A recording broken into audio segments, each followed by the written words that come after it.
Uy, Dol, na ako'y panawagan ba? Kay hapit naman ang eleksyon mga Dol. Mayo 12, Lunes na. Manawagan ko mga Dol sa mga nanagan karon ba? Sa nagkalain-lain nga posisyon ba? Dari sa sa lokal, na gobernador, niya mayor, congressman, mayor, na konsehalis, nawagan ko nila. Di na ako mudawat og 500. Sa una dawat ko pero mahal naman kung panaliton gud.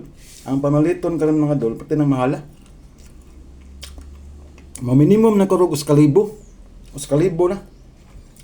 Nya kay unsa man, mayor, vice mayor, congressman, gobernador, provincial board, konsehal. Ubay-ubay nga. Tag sa kalibo na. Nya kami diri sa among banay, pamilya na mo 20 mi kabuok. So, sa mayor, iskalibo. Vice mayor, iskalibo.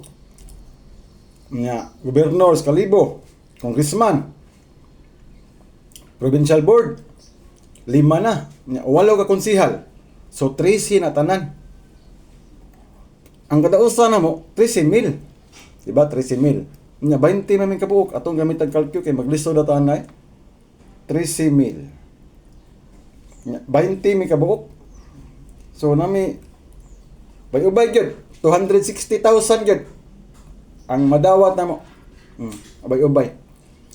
Muna akong paninglon, muna akong iauhag sa mga kandidato nga nanagan karon. Nya, andam-andam na mo ha. Tigubang na yung kwarta kay 20 may kabuk diri. Sa kalibo kada kandidato ang dawaton. Di mo dawat og 500 na kay parte nang mahala.